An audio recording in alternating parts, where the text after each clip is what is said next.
ligt een dorpje aan de grens. Daar leefde eens de Goolse mens in wevershuisjes langs de straat.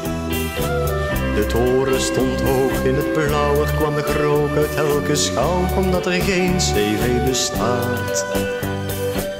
De muren waren gekoud en wit en bij de kachel stond een kit om kolen uit de schuur te halen.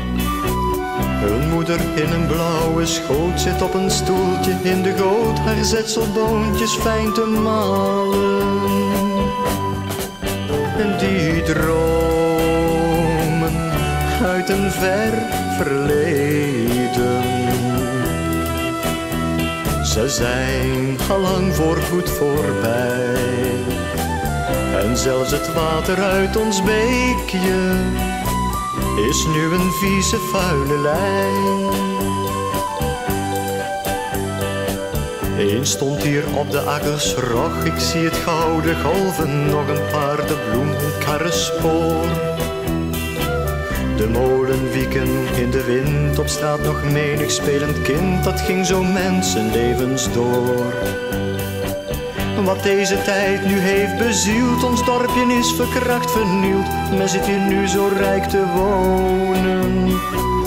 Men kijkt elkander niet meer aan, met schaamte moet men verder gaan. Verlegen blosjes op de konen. En die dromen uit een ver verleden, ze zijn allang voorgoed voorbij. En zelfs het water uit ons beekje is nu een vieze vuile lijn.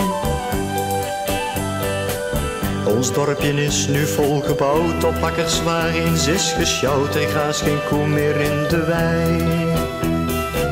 Het karrenspoor is omgeploegd, er is geen boer meer die nog zwoegt. Soldaten springen op de hei.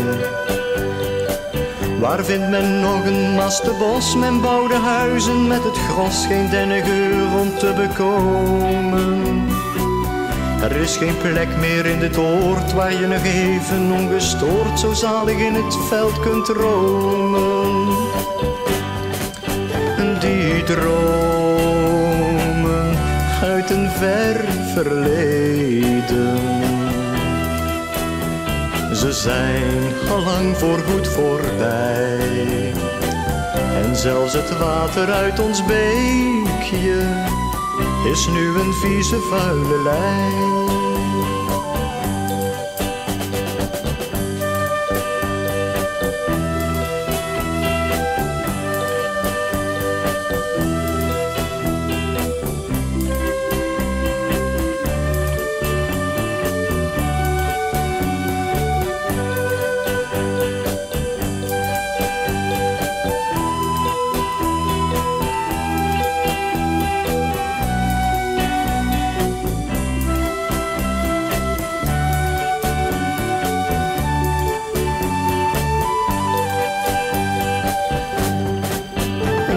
Dromen uit een ver verleden,